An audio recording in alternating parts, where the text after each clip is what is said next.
There is a spiritual practice that Jesus assumed every follower would do. Not hoped, not suggested, assumed. He didn't say if you fast. He said when you fast. And yet most Christians today have never done it. Not once. Not intentionally. Not with a plan. They've heard the word. They've read the verses. But they've never walked into a fast and come out the other side changed. Here is the honest thing no one says in church. Most people avoid fasting not because they don't believe it works, but because they're afraid it will. Afraid of what God might say. Afraid of what they'd have to give up. Afraid of the silence. This video is for you if you've always wanted to try fasting but didn't know where to begin. It's for you if you tried once and quit. It's for you if you sense that something needs to break open in your life. Spiritually, emotionally, in your relationship with God. And you don't know how to get there. By the time you finish watching, you will know exactly what biblical fasting is, why it works, and how to take your first step. Even if you've never done this before, I want you to hold on to a question. What is the one thing in your life right now that you've prayed about, and it feels like heaven is silent? Hold on to that. We'll come back to it. Let's start with what fasting is not. Fasting is not a hunger strike to get God's attention. It is not a way to earn answered prayer through suffering. It is not a religious diet. It is not a spiritual performance for other people to admire. The Hebrew word for fasting is tzom. It simply means to abstain. To voluntarily go without something, usually food, for a set period of time, for a sacred purpose. In the Greek of the New Testament, it is nestea, from the word for not eating. But the meaning goes beyond the stomach. Every fast in the Bible is about one thing, reorienting your whole self toward God. When you fast, you are doing something in your body that matches what you want to do in your spirit. You are saying, I want God more than I want food. I want clarity more than I want comfort. I want breakthrough more than I want routine. The hunger you feel during a fast is not the enemy. It is the teacher. Every time your stomach growls, it is asking a question. What do you actually want most? And your answer, the choice to keep praying instead of eating, is forming something in you that cannot be formed any other way. This is why Jesus didn't teach fasting as an option. In Matthew 6, he placed it directly alongside prayer and giving, the three core disciplines of the hidden life with God. When you fast, he said, do not look somber as the hypocrites do. Not if. When. Moses fasted 40 days before receiving the 10 Commandments. Elijah fasted 40 days before hearing the still small voice of God. Daniel fasted and received visions that prophets longed to see. Esther fasted 3 days before approaching the king, a moment that saved an entire nation. The early church fasted before every major decision, every missionary sending, every appointment of leadership. This pattern keeps appearing across every book of the Bible. The people who received the most extraordinary answers to prayer were almost always people who fasted. I'll come back to why that is. Not all fasts are the same. The Bible describes several distinct types, and understanding them will help you choose the right one for where you are. The first is the normal fast. This is what most people mean when they say they're fasting, abstaining from all food but continuing to drink water. Jesus fasted this way for 40 days in the wilderness. This is the most common biblical fast and the best starting point for beginners. You keep water. You skip meals. You pray during the time you would have eaten. The second is the partial fast, sometimes called the Daniel fast. In Daniel chapter 10, Daniel writes, I ate no choice food, no meat or wine touched my lips. He abstained from rich foods, meat, and wine for 21 days. This type of fast is especially useful for longer seasons or for people with medical conditions that make a full fast unsafe. You eat simple, plain food, vegetables, fruits, grains, water, and you give up everything else. The third is the absolute fast, complete abstaining from both food and water. Esther called her people to this for 3 days before she approached the king. Paul fasted this way for 3 days after his encounter with Jesus on the road to Damascus. This is a short-term, emergency-level fast for extraordinary moments of crisis or calling. It is not sustainable beyond 3 days and should be approached with great care. The fourth type is what some call a soul fast, giving up something other than food, social media, television, a habit, a comfort. This is a legitimate form of fasting, especially for people with health conditions. The principle is the same. You give up something you want, and you fill that space with God. The question is not which fast is hardest. The question is which fast will cost you something real and fill that space with God. For most beginners, the right answer is simple. Start with one meal. Skip lunch. Pray instead. That is a fast. You do not need to begin with 40 days. Here is how to fast for a spiritual breakthrough, step by step. Step 1. Set your purpose before you begin. This is the most important step and the most skipped one. Before you stop eating, you must answer this question.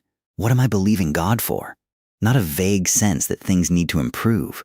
Something specific, a prodigal child, a decision you cannot see clearly, a sin you keep returning to, a calling that feels locked, a grief that won't move, a relationship that seems broken beyond repair. Write it down. This is your altar. This is what you are carrying into the fast. Without a clear purpose, fasting is just dieting. With one, it becomes prayer in your body. Step 2. Choose your fast type and length. For a first fast, choose one of these. One meal. Skip lunch for one day. Pray instead. 1 day. Sunrise to sunset. Water only. 3 days. The classic breakthrough fast. Water only. Full days. Do not begin with a week. Do not begin with 21 days. Start where you are. God honors the small obedience. You can always extend. Step 3. Tell almost no one. Jesus was explicit about this. When you fast, do not look somber as the hypocrites do, for they disfigure their faces to show others they are fasting. Truly, I tell you, they have received their reward in full. But when you fast, put oil on your head and wash your face, so that it will not be obvious to others that you are fasting. The fast is between you and God. Its power comes from the hiddenness. You may need to tell a spouse or someone close for practical reasons, but resist the pull to announce it. The moment you start collecting admiration for your fast, you have already spent its currency on the wrong thing. Step 4. Fill every hunger pang with prayer. This is the mechanic that makes fasting different from starving. When your body says, I am hungry, your spirit answers, I am hungry too. And instead of walking to the kitchen, you walk to God. Keep a list of what you're praying for.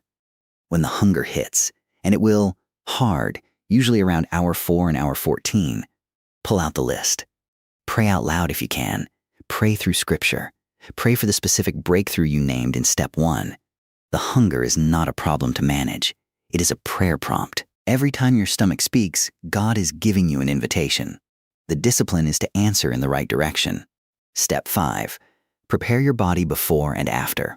Before a fast of more than 1 day, spend 1 to 2 days eating lighter meals. Less sugar, less caffeine, more water, more vegetables.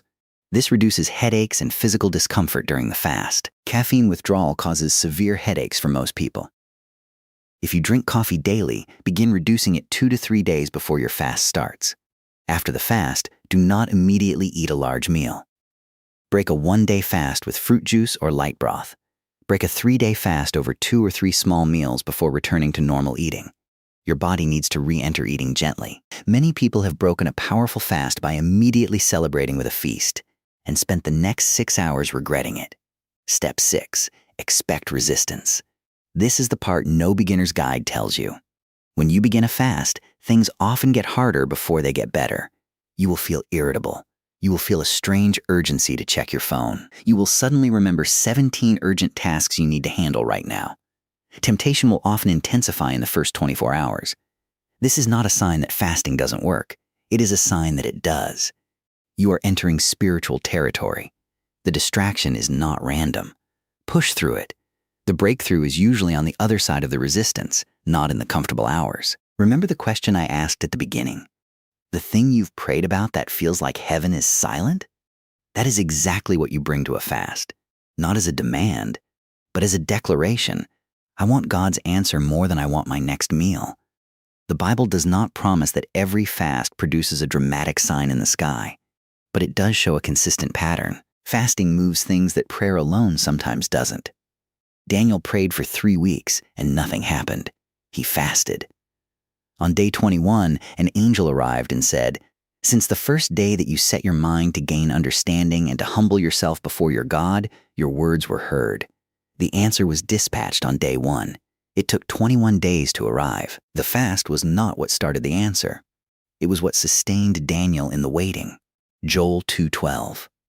Even now, declares the Lord, return to me with all your heart, with fasting and weeping and mourning. The Hebrew word for return here is shuv. It means a complete turning around, a reorientation of the whole self.